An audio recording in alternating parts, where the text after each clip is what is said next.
Hello, everybody. Of course, we'll give just another couple of minutes for latecomers, but we'll get going very, very soon.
Okay, I think we've got quite a number of those who are actually registered anyway, so we may as well get started. So welcome to the second webinar in our Rethink Blue series. My name is Joanna Story from the Chair of Landscape Architecture at the Estonian University of Life Sciences, where I'm the Senior Lecturer and Research Coordinator. So I'm ably assisted today by Haith Al-Khadib, who will be making sure that things run smoothly and be keeping an eye on the chat for us. And if you have any questions or comments, please feel free to put them in there. And please remember that this webinar is recorded. Haith, is there anything that I've forgotten in that section? I think this is all clear. Thank you, Joanna. So just put the second slide on and then everybody can see the plan for today. So it's very, very simple, short introduction, 3 presentations from our speakers and a short discussion. So for those who are not familiar with Rethink Blue, it is a cost action funded project with the full title, Rethinking the Blue Economy, Social, Ecological Impacts and Opportunities. And the main aim and objective of Rethink Blue is to assess the impact and the opportunities arising from the blue economy paradigm, and the outcome of which we hope leads to new insights on how to enhance the economic, social and environmental sustainability of the blue economy, which leads us nicely on to today's topic, which is a sustainable blue economy. Is it a possibility or is it blue washing? So sustainability is not just about being environmentally friendly, of course. A sustainable blue economy has to be sustainable sociologically and economically too, in whatever form it takes. So the question is, what are the characteristics of a sustainable blue economy that fulfills these criteria? To help lead the discussion on this topic, we have our 3 speakers today. And the first one will be Karen Alexander, who is the Associate Professor at the School of Energy, Geoscience, Infrastructure and Society in the Institute for Life and Earth Sciences at the Heriot-Watt University. The Karen is a marine socio-ecologist, with a broad array of interests, primarily involving environmental stewardship and conflicts in oceans and coastal regions. She specialises in examining how the transition to a sustainable blue economy affects coastal communities. More recently, her research has focused on specific marine industries, such as offshore renewable energy and aquaculture. She's also devoted to marine governance, particularly in terms of ecosystem-based management and marine spatial planning. Sture Knudsen is a professor at the Department of Social Anthropology in the University of Bergen. And Stolz's research spans Turkish fisheries, European seas management, and environmental conflicts in Turkey. Early work involved extensive field work in Turkey among fishers, managers, and scientists, addressing themes like knowledge, technology, environmentalism, and corporate social responsibility. He participated in the EU-funded projects on European seas management and has led the Ethics project that explored how Norwegian energy corporations handle corporate social responsibility when operating abroad. His current work addresses fish farming in Turkey and Norway, as well as the ethical dilemmas related to the construction of Norwegian green boats in Turkish shipyards. And Simon Bell is our last speaker. He is the Professor, Personal Chair of Landscape and Wellbeing and Associate Director of Open Space Research Centre at the Edinburgh College of Art in the University of Edinburgh, as well as the Chair Professor of Landscape Architecture at the Estonian University of Life Sciences. So Simon is a forester turned landscape architect. He's interested in aspects of the wider landscape, such as forests, rural and wild landscapes, as well as the peri-urban zone. His research has also included blue spaces and the health and well-being benefits of exposure to nature in such areas. He is one of the editors of Urban Blue Spaces, Planning and Design for Water Health and Wellbeing, which was the result of the Blue Health Horizon project. Simon also sat on the Blue Health Steering Committee and was leader in the Estonian University of Life Sciences contribution to the project. He primarily led the planning and design research area and contributed to the implementation of several small-scale projects designed to test urban blue planning in an experimental setting. So each speaker will present their perspectives on a sustainable blue economy, and after that we'll have that discussion where we'll take the question and comments from you, our audience. So without further ado, over to Karen. And if you'd like to share your screen, that'd be great. Thank you very much. I'll just share that now. So hopefully you can see my screen now and hopefully you can hear me okay. Yes, all is well. Great, thank you so much. So first of all, I'd just like to start by thanking Rethink Blue for inviting me along today to talk on what is a huge topic and a very difficult one to address within 10 minutes, but I'll certainly do my best to give you some sort of perspective on what I think about this question. So what I just want to do is to note that when we think of blue economy, we do tend to think of it in terms of how it relates to sustainable development. So I wanted to just quickly remind everybody of a definition of sustainable development, the one that is most commonly used from the Brundtland Report.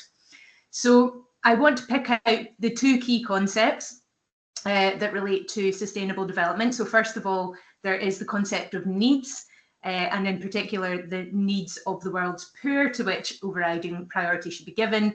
And then there's also the idea of limitations imposed by technology and social organization on the environment's ability to meet present and future needs. I want everybody to remember that piece around present and future needs.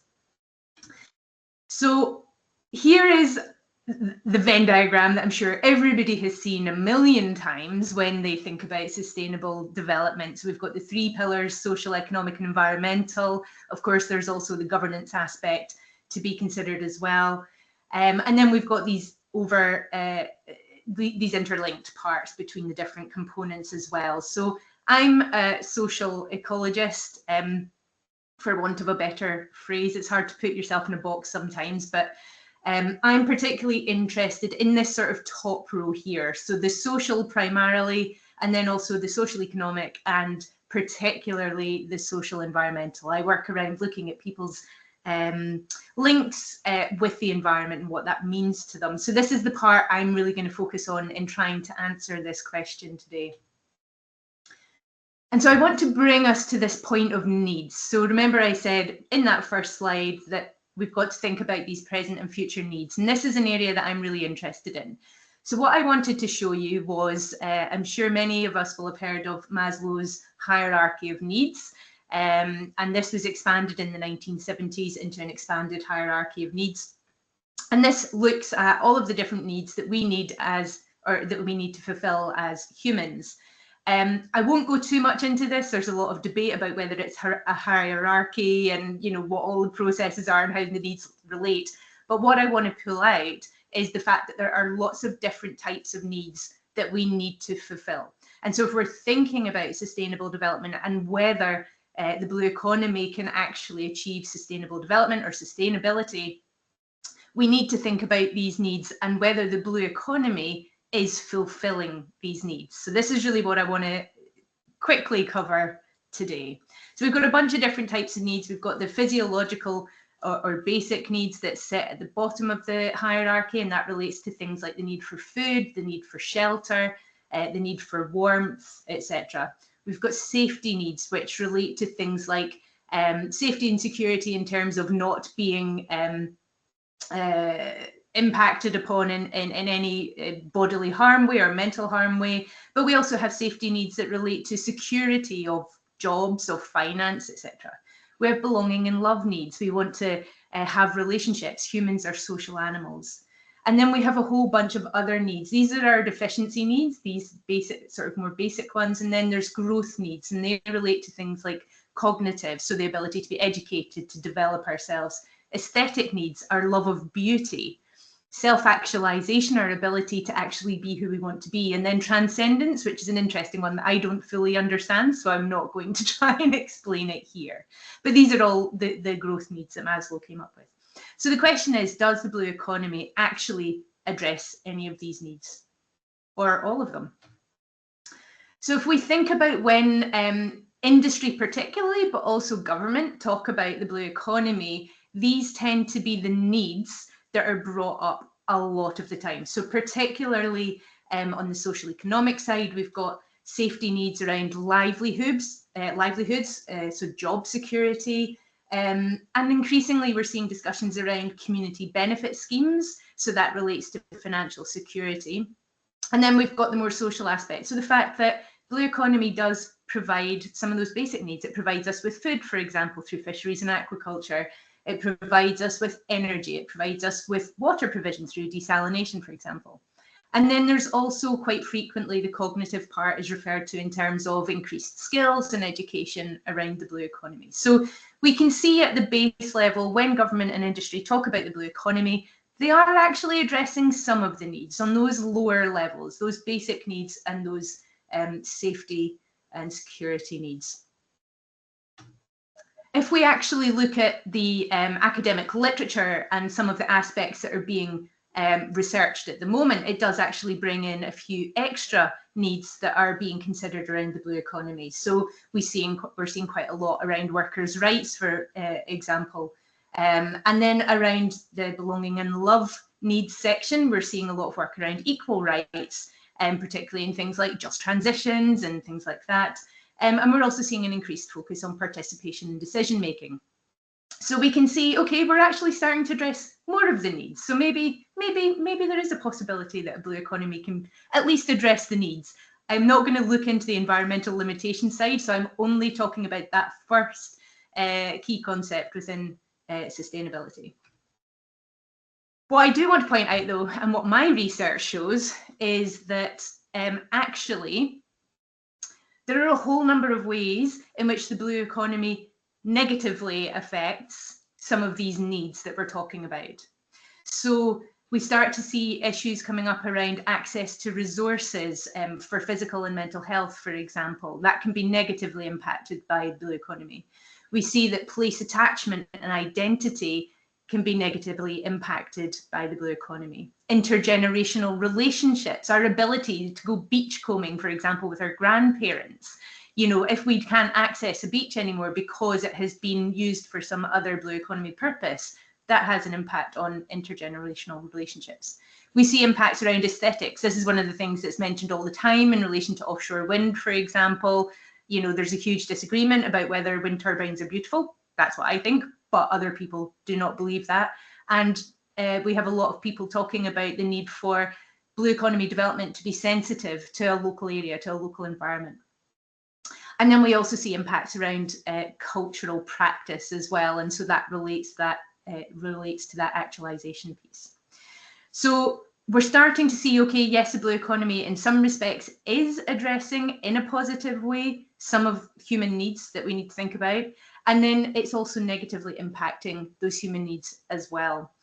And what I do want to raise is that these pieces around place attachment and identity, and particularly intergenerational relationships and cultural practice, these aspects relate to those future needs, okay? So when we think about affecting future needs and the ability of future populations to fulfill those needs, we tend to think about resources. We tend to think about making sure that we're looking after the environment enough to make sure that they have those access to those resources in the future. But we don't think about these other future components of needs. We don't think about how place attachment and identity is being changed. We don't think about how intergenerational relationships are being affected.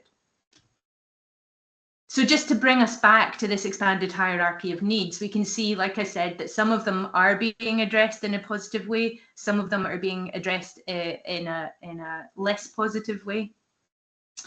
Excuse me. And so I think really, if we want to answer this question of whether a sustainable blue economy is a possibility or whether it's blue washing, I think if we just focus on that needs piece and whether we're actually addressing those needs, at the moment, I think we can say it's definite blue washing. I mean, we can see that only a few aspects of human needs are really being addressed by the blue economy. But I don't want to make that as a statement that might never change. I think with increased knowledge, I think if we can understand these other aspects of needs, and if industries can actually start to consider how they address some of these needs, or at least mitigate some of the less positive impacts that they can have on them, then there may be a possibility for a sustainable blue economy. And I think I'm probably well within my time, hopefully, but hopefully I've made an interesting enough argument there that will maybe start some debate later on. So I'll leave it there. Thank you very much for your time. Thank you, Karen. That was very succinct. And yes, you're right. You're well within time. Thank you very much for that. So we will now swiftly move on to Stoll.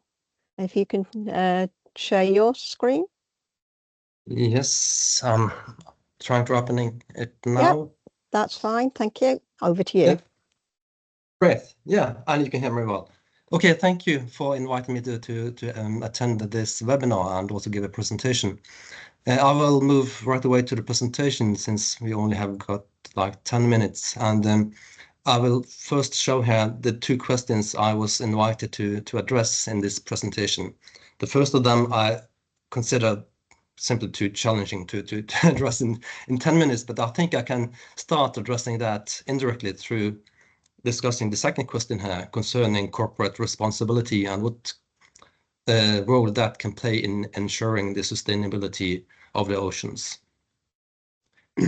And corporate responsibility is being addressed by different frameworks: corporate social responsibility, environmental, social and governance, ESG, or often framed as soft regulations like standards, indicators, certification, audits, and reporting. And I will briefly discuss all of these and see how or to what extent that can help corporations address sustainability.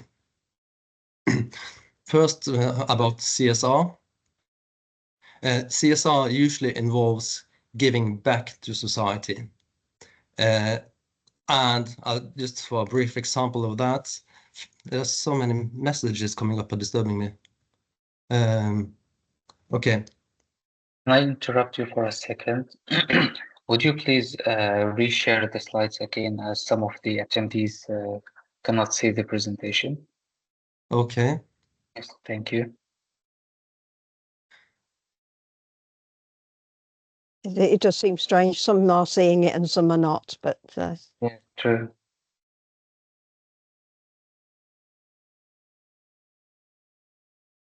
So let's see. Yes. Attendees, would you please confirm if you can see the screen?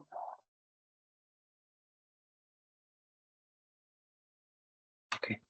No, okay. For those who can't see it, would you please leave the meeting for a second and rejoin again? This should help in fixing this issue.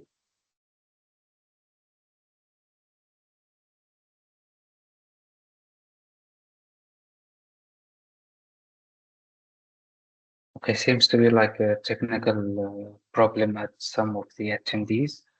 But please, Tolly, you can feel free to complete. It's a bit disturbing with all the messages popping up all the time. Okay, sorry. If it would be possible to block those, it would help. Yes, okay.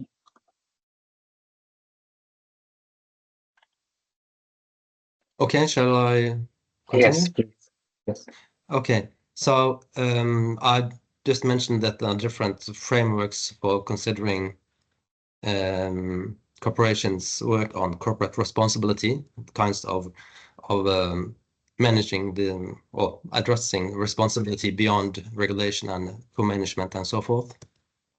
And first of these are CSR, which usually involves giving back to society.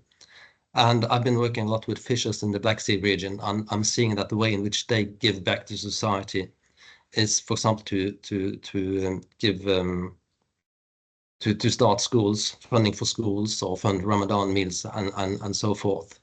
And well, the picture is one of those schools constructed by funding from one of the larger fishing companies in the Eastern Black Sea region of Turkey. So this is typically a way of corporate responsibility that does not necessarily address sustainability. Rather, it's a concern about giving back to society. When it comes to larger corporations, they typically donate funds to foundations and so forth. The largest corporation in Turkey, Koç Holding, has, for example, started a foundation called Turmepa, which mission is to protect Turkish seas as well as waterways. And they work especially to reduce marine pollution. Interestingly, this holding does not have any activities in the sea themselves. They have all kinds of other productions. In Norway, a well-known businessman called Kjell Inge Røkke, who was a fisher but now a more general businessman, he has started also a foundation called Rev Ocean, which is the research foundation, whose vision is one healthy ocean. So we can see some CSR work might address marine sustainability issues, but it's very much by coincidence, because most firms extracting resources from the oceans have no marine CSR. The biggest fishing firm in Turkey, for example, Group Sargon, has no CSR works whatsoever, and the only thing related to the sea or the oceans is only plants for our vocational fishers school. So CSR is totally up to the whims of the owners. It's very often used as a way to gain social license to operate. It very much relates to public relations and has strong affinities with philanthropy. And I consider it cannot play a significant role in ensuring the sustainability of the oceans. This language and approach of CSR is now actually out of fashion, and you don't find it that often any longer. It's more common enough to focus on sustainability, SDGs, or ESG, as I mentioned earlier. So I would say a few words about ESG and soft regulations then. So the promise of soft regulations is usually larger than for CSR. It's seen as being more integrated into corporations' purpose, or being expressed in a triple bottom line. And also it's typically articulated by statements such as sustainability is good for business.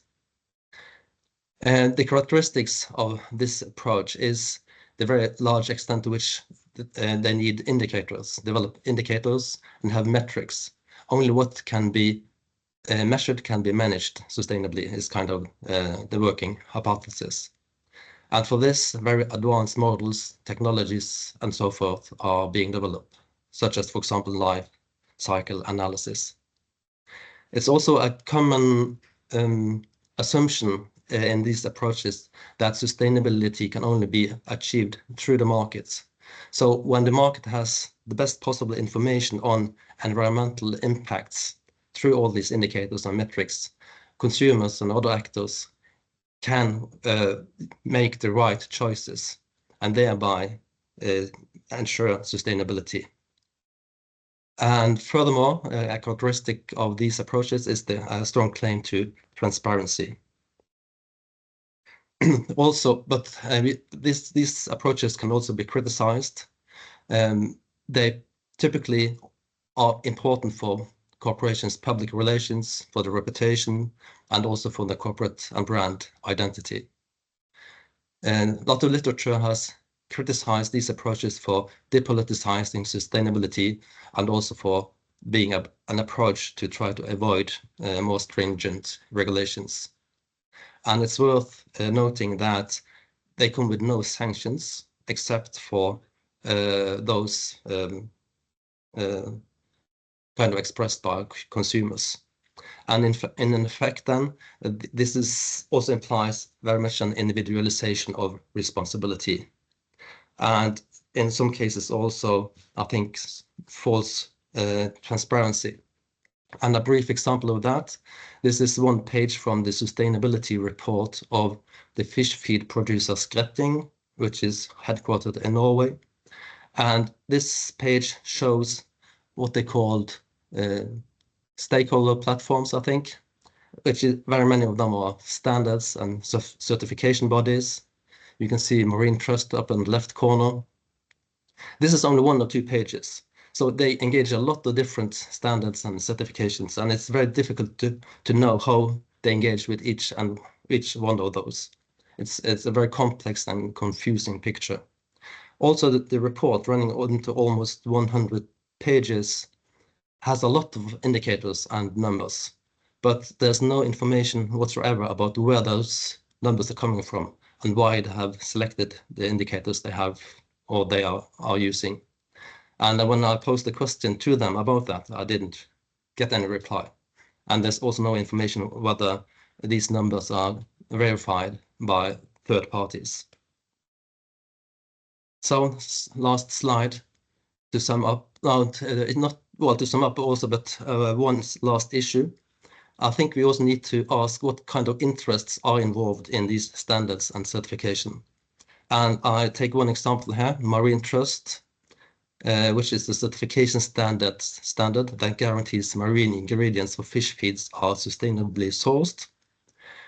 If we look at a bit more closely at this organization, we can see that all board members, I think there are 6 of them, are also on the board of IFO, which is the Marine Ingredients Organization, which is an organization for those, or it organizes corporations that produce fish feed and fish oil, which is exactly the industry that is to be certified by Marine Trust.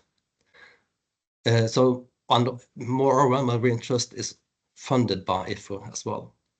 So then I think we can legitimately, then I think we could ask how independent is Marine Trust?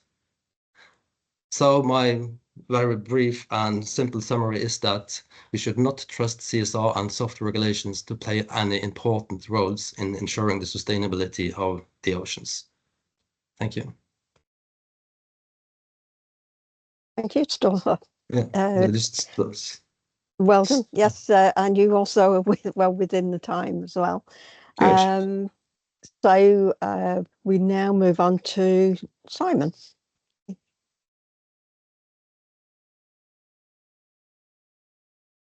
Yes, hello everyone, and I'm hoping this is going to work. I'm just checking. Yes. Apart from it's not full screen. Sorry, I did it. I did it for full screen. There we go. Yes. There we go. Yep.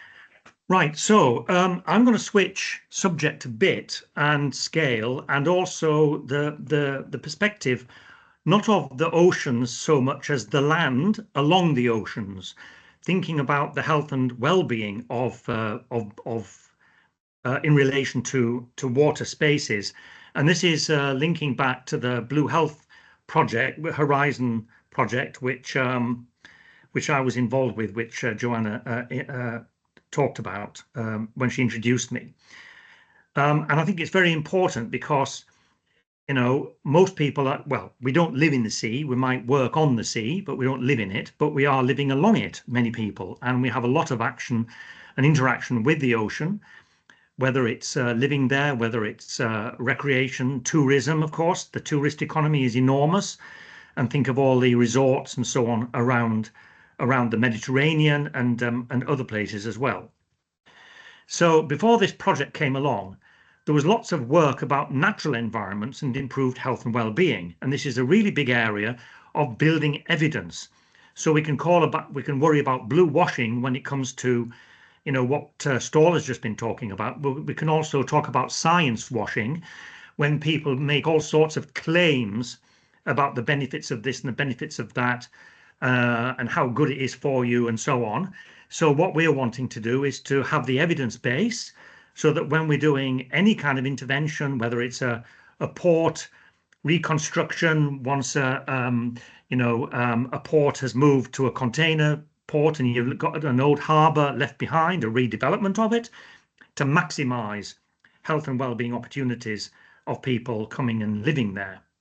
So lots of work was about natural environments, and they focused on the green spaces, parks, forests, gardens, all that kind of stuff, inland, but much less known about blue space and health.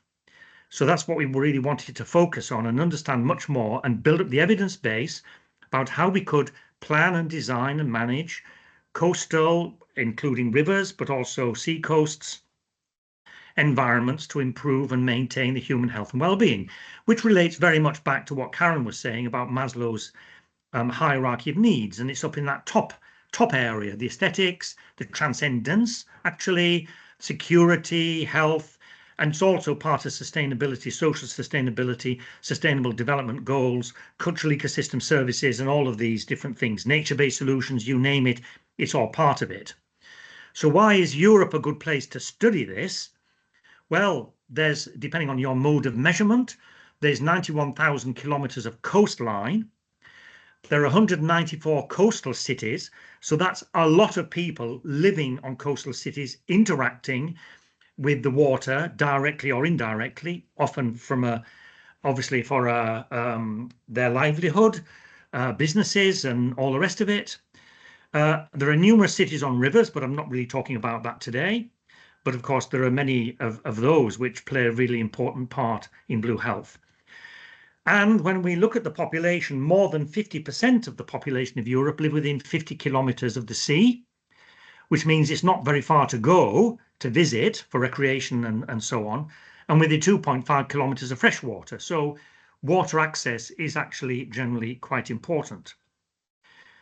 This was the project, all these different institutions that took part in it. So we're representing the Baltic, the North, the Atlantic, the Mediterranean, but not actually the Black Sea at the time. So what do we mean by blue space? Quickly, so it's something we can be in the water, on the water, near the water. We can sense the water. It can be natural or man-made, an outdoor environment, featuring water, and accessible to humans. And so here we have, of course, beaches, all of the tourism, recreation, use of beaches. Everybody wants to go to beach resorts.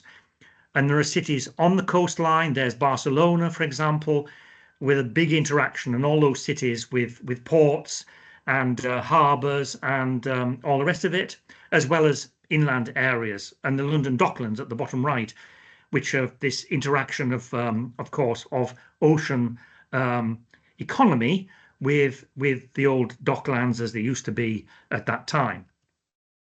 Now, if we want to understand the benefits of urban blue space, what is our conceptual model? So if we're thinking about maximizing the population level of health and well-being through interaction with blue spaces, usually in cities, but of course it can also be in rural areas, along the coastline, how do we deal with that? So people need contact with blue spaces, and Karen mentioned, how can we make sure that people maintain the opportunity for contact with blue space, whether that's direct or indirect. She talked about beach combing along the beach, you know, with your grandparents and that kind of thing. So we want to ensure that contact with blue spaces is enabled. Sometimes we've turned our backs in cities and we don't have much contact with blue spaces because they've become ports and industry and harbours and all the things that mean that we don't get actually close to that water. But with redevelopment of urban areas and ports and harbours into housing and into new urban development, then we can hopefully enhance that contact. And also the kind of activities that people want to do there. Physical activities at the edge of the water, in the water, on the water, under the water, over the water, all the things that we want to do, sailing, swimming, and we need clean water and we need it to be safe and accessible and all of those kinds of stuff. So those physical activities and social activities, and there's also virtual activities, but I won't go into those. That depends on the quantity and quality of blue spaces. So again, that's about accessibility. It's about looking after those blue spaces. It's about dealing with the pollution of the water. It's about proper redevelopment of places, protection of nature along coastlines, and so on. Which means that when we're planning urban areas and coastal cities and coastlines, we cannot ignore all of those aspects to do with the water and how do we design our cities and how do we maximize this in all of those 194 plus coastal cities. But of course, we know that water is very volatile. We have climate change, we get floods, we get tsunamis, we get pollution events, storms, all of the kinds of things which affect how we can use and what is the quality and the security. Drowning is one of the major causes of death. So safety and security, access, dealing with erosion, dealing with protection of the coastlines, but in a nature-based solution way, not lots of concrete and so on, and how we can deal with all of that volatility. So one of the things that we did was a really big survey, the Blue Health Survey, 18,000 respondents from 14 countries, plus Australia, California, Canada, Hong Kong, exploring research questions about how people use water and effects on their mental health. And if we just show 1 or 2 graphs, the probability of visiting weekly and the distance of the environment, this is rivers. Yes, there's an increase in visiting if you get closer to the river. Lakes, it increases. Coastlines. And look at this. So the probability of visiting is much greater when you live very close to the coastline and the sea. So we know that people live longer when they live around coastlines. They will go to the seaside. They will get the benefits of fresh air, of views, of aesthetics, of physical activity on the coastline, of passive activity on the beaches, of going in the seas, surfing, diving, sailing, all of these things. So it's very important that proximity to water is very important. Now, we did some interesting experimental interventions and we tested how small-scale design might work and what impact it has on bringing people to experience the water landscape. So we did some small community-level interventions, experimental ones, and we did a pre-post intervention because we want to build the evidence base and using evidence-based design. So we don't just come up with nice projects. We say, look how brilliant it's going to be. Look, it's going to be really great for everybody. It's going to be good for this and that and the other. No, we want evidence that it actually really does work. So one of these was in Teats Hill in Plymouth, a typical coastal community with port, with the Royal Navy there, a lot of urban deprivation and so on. And we did stakeholders' involvement in building a small intervention, an open-air theatre, and improving access to this particular area for the local residents. And we created this, this element to test it. And we did evaluation beforehand of how people use the space, what they thought about it, how often they went and what health benefits they got. And we repeated it afterwards. And we found significant improvements in people's use of the space and their the frequency which they went there and so on. And we developed some tools for this Blue Health Behavior Assessment tool, there should be one of that's a misspelling. Environmental assessment tool, community level survey, and decision support tool. Now just interrupt Simon, 1 minute. Yes, fine. Yes, so we did these tools, which are all available for planners to help understand how to improve places for health and well-being. And we created these key outputs. So one is this book, which is open access, so everybody can download it from the Routledge website, Urban Blue Spaces. As I say, it's open access. We created these tools, and you can find them on a website and use them if you wish, if there are any planners or landscape architects in the audience. And also other ones, Blue Health Community Level Survey and the Decision Support Tool, which is all about assessing risks and benefits, safety, and so on of using water spaces. So that's my presentation. I know it was a bit of a gallop, but I hope it was an interesting perspective and a bit more case study based than more conceptual as we had before. So I will stop sharing. Stop sharing. Yep. Thank you. Sharing. There we go. There we go. Yes, well, thank you to our presenters. And let's go back to the first question was, a sustainable blue economy, a possibility or blue washing? So we've seen from the three presenters that we've had the needs, thinking about the needs of people.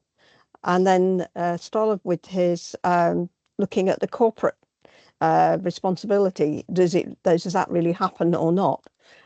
And Simon's was more from the blue health. You know, is it sustainable for the people living around these areas? Is it helping them with their health and well-being? So I just want to go first of all to the Q&A, which we have a question there. I shall read it out anyway. Since the early 80s, the Maslow pyramid has been criticised as an ideological structure, imposing and strengthening symbolic boundaries between different social classes or developed, undeveloped societies. It privileges the needs of the upper class. Its liberal or neoliberal values is lifestyle and identity structures.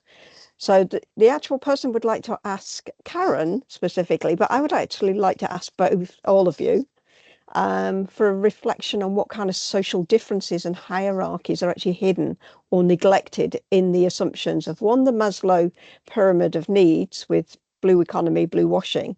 So whose needs are neglected in terms of social, class, gender, generation, regional, spatial difference from these different perspectives. So Karen from the Maslow, but also from the other perspectives. So Karen first.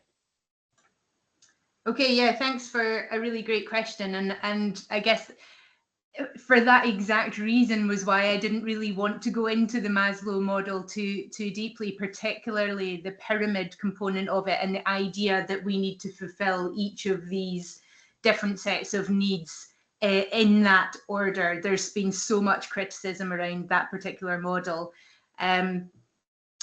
I guess my interest was more in using it in terms of thinking about the different sorts of needs that humans might have rather than any specific hierarchical or pyramid model of needs. So I completely agree. I think depending on class, gender, generation, etc., those needs are going to be completely different, and the model does not reflect that at all. So I guess my interest was more so in being able to just recognize that there are lots of different types of human need, and that we tend to focus on the needs in relation to jobs and food provision when we think about the blue economy, and we don't think about any other needs. And I think it's a really great question. There are absolutely neglected needs. There are needs that are not even considered in that model, and absolutely some needs are prioritized over others if we think about it in a form of hierarchy. But yeah, I think in terms of being able to actually reflect on the hidden and neglected social differences and hierarchies, I think I would probably need a lot longer than just being able to sit on the spot and come out with exactly what they are. But I do recognize that there are there are needs that are neglected in that model, and that there is a need for thinking about needs differently. That's a terrible way to frame it, sorry.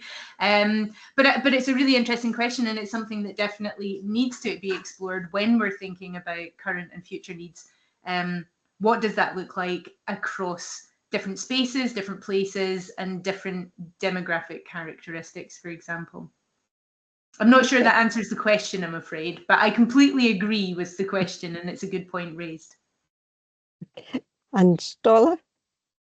Yeah, I don't think I will use very much time on discussing that, but I think I have sympathy with the question, and I think the pyramid includes so many different ontological entities, or whatever you would call it, that it's difficult to encapsulate them all within the vocabulary of needs. So I think you would need other concepts to cover some of those issues, like values, meaning, preferences, or whatever. So I'm not sure I'm finding it to be a very helpful full approach, to be honest. So something that I think this is something where we see within the discussions where we need to think about, what do we need to think about when we're thinking about the blue economy? And like Karen was saying, was sort of those needs, you're saying about the values and the aesthetics, etc. So again, there is more to it than just, we should be looking at the economics. Simon, have you got anything you'd like to add to that?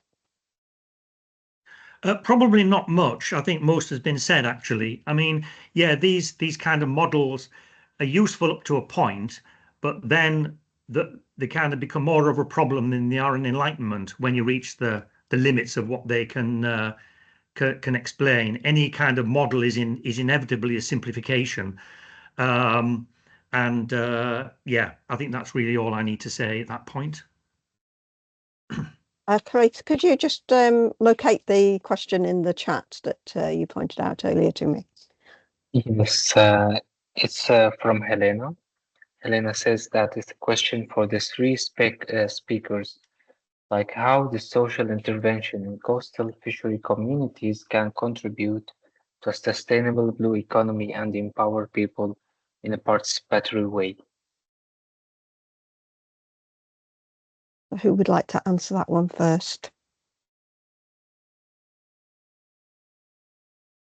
I think we perhaps would need a specification of the question. So was it about what kind of social intervention, or how social intervention could we have the question in writing? Yes, the social work. Social work, okay. I'll think about that then.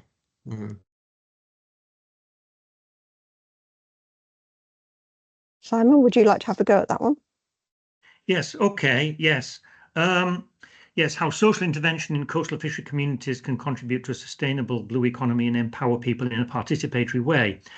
Well, actually, the kind of thing that we did, that I pointed out in Plymouth, was that kind of thing. It was saying, here we have, well, a port community. I'm not sure how much fishing there is in Plymouth, but anyway, a port community with a lot of water-based activities, but also social deprivation, and how people can get involved in helping to create something that's going to be for them. Now, that wasn't particularly about the economy. It was more about the health and well-being and the accessibility to Plymouth. But if we take another kind of fishing town, for example, where you've got a certain amount of fishing. I'm thinking of the town I live in, which is Dunbar in the east coast of Scotland, which has a harbour. It has fishermen. It has them going out and doing lobster fishing and things like this. But of course, it's not the only thing that is keeping the economy going. And there's a lot of other water-related activities that take place. Clearly, the people who have the boats aren't necessarily always fishing, but they can take people out on trips around the Bass Rock, which is a famous bird reserve, and out to sea to experience nature on the water. There's also quite a big industry, businesses of surfing that's become very popular, and there's lots of ancillary activities associated with that. There's tourism and recreation and people moving there because it's got a wonderful environment and a place like that. So when you have all of those different kinds of economic possibilities, the fishing itself, recreation and tourism related activities that are linked with fishing, like going fishing and boating and touring, and then all of the other things that happen on coastlines, including in this case the surfing or the beaches and so on. I think all of the things are how the people get involved in that, and the activity I was talking about where we do maybe small, not expensive, not developer-led interventions and developments, but developed by local people with small-scale funding, which can nevertheless have a big impact. I think there's quite a lot we can learn from that. And I'll shut up there.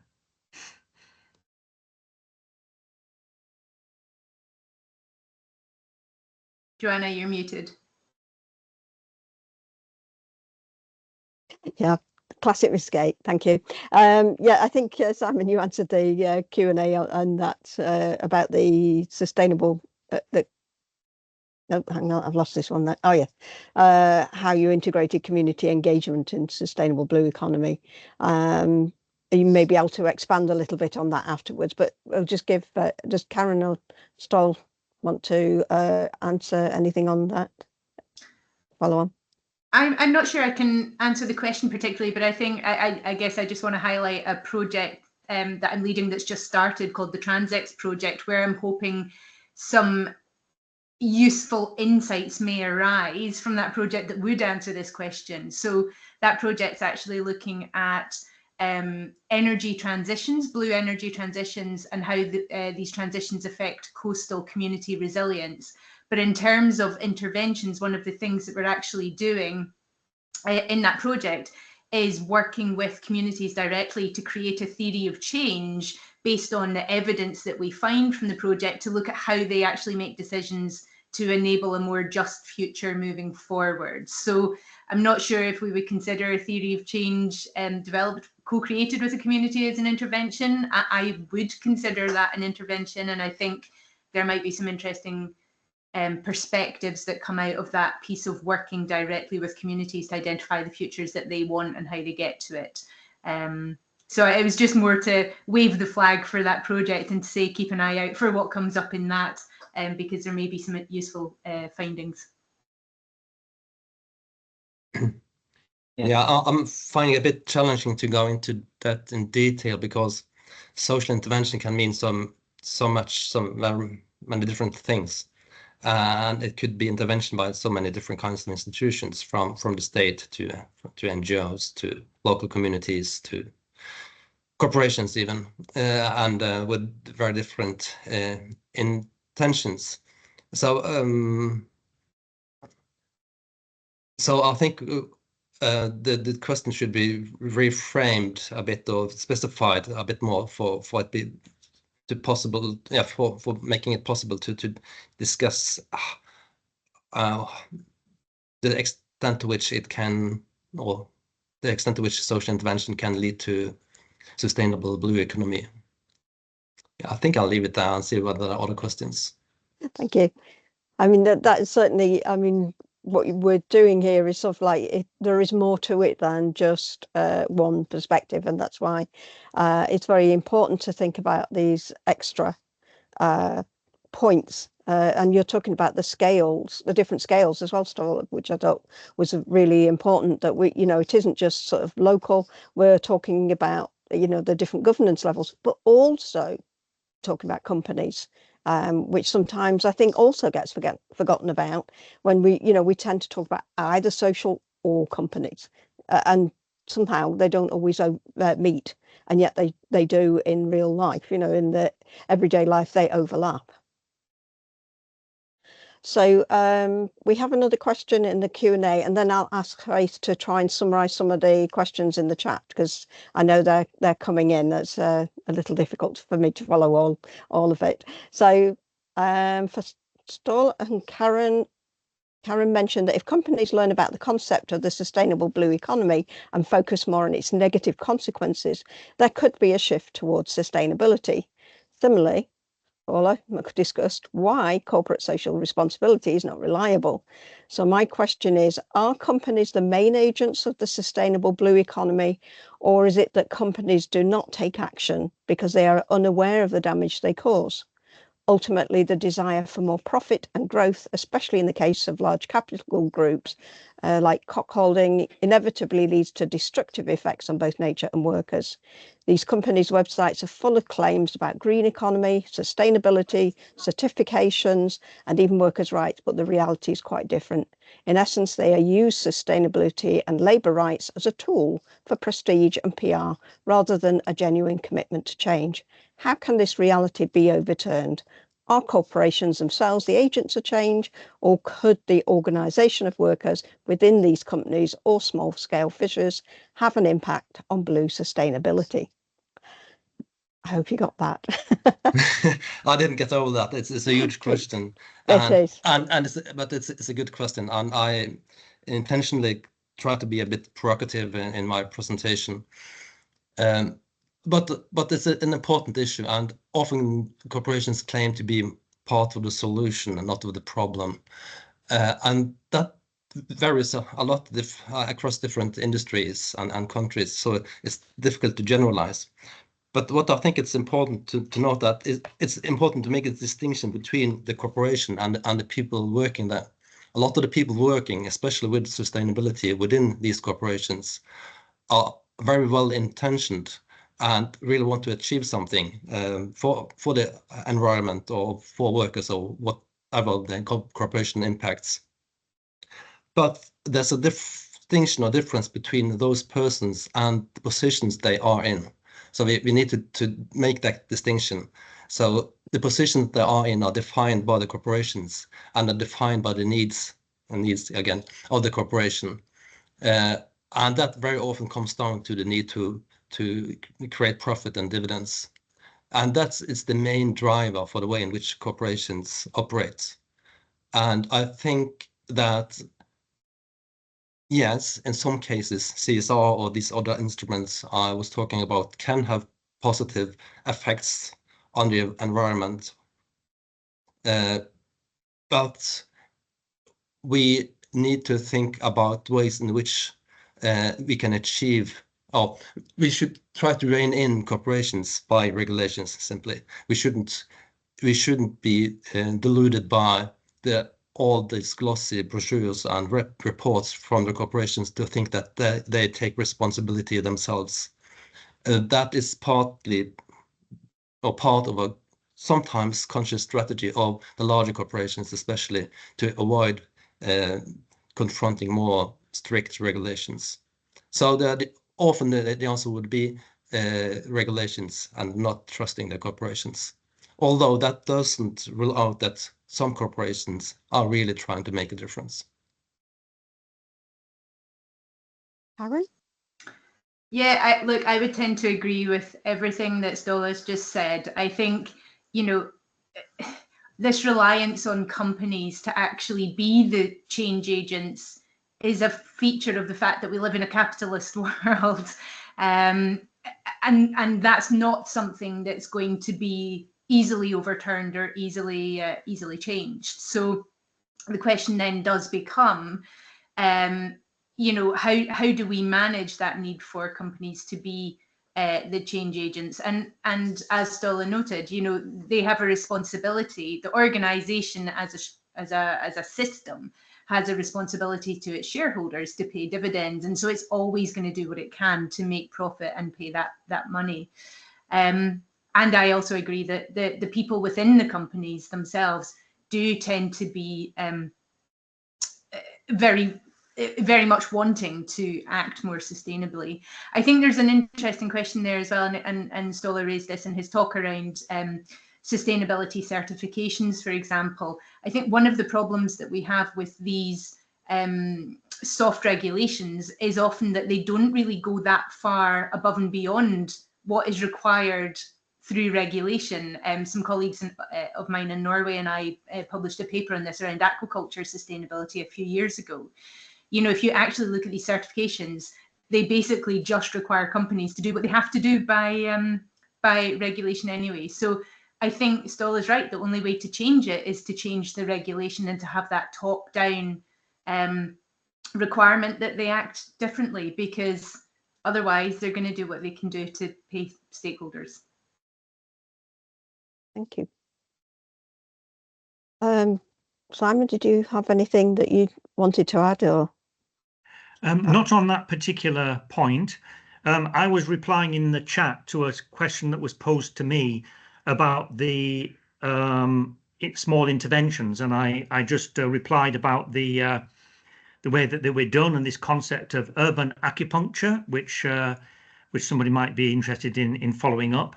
So I just wrote a piece in the chat to answer that question, because I know we're running out of time. We've Yes, already run out of time. Yes. Yeah. So I just want to get Heriot to sort of draw out some of the questions in the chat that maybe we could just finish off on.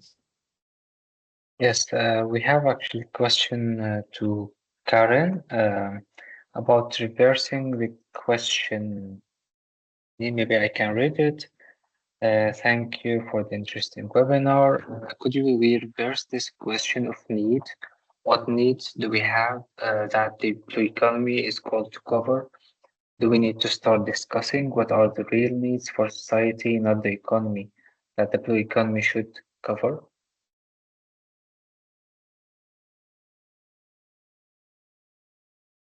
Sorry, can you point me to where that is in the chat, just so it's easier for me to see it if I can read the question? But I can't seem to find it in the chat. Maybe if you copy paste it, that repost it. No. Oh, excellent. Yeah, that's better. Thank you so much.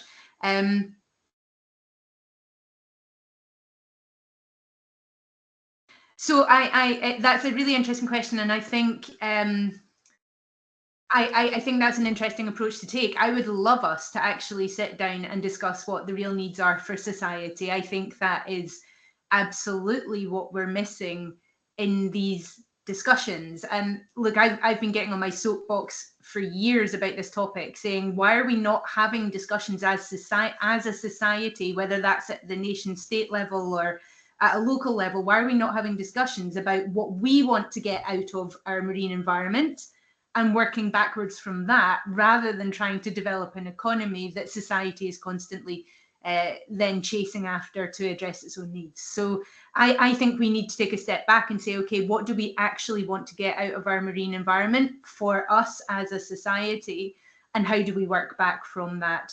So yes, I would love to reverse that. The question is how we get governments to actually have that conversation in the first place.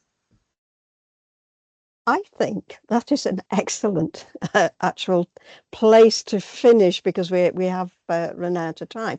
But I think what we will do is we'll take these questions that are in the chat and the Q&A, and I think if we can address those at a later date, because obviously people are pretty busy and sometimes we need to get off, and so there is a chance to continue this discussion, and for Rethink Blue to actually be thinking about these questions, because it's obviously stimulated some debate that needs to be thought about, and maybe we need a little bit more time as well to think about these answers to these questions, because obviously it's a bit hard just on the spot answering. So once again, I would like to thank our speakers. Thank you very much for raising some very excellent points and from very different perspectives. And thank you for the people who have come and listened and put your questions in. And we hope to see you again in another Rethink Blue webinar at a later date. Thank you. Bye.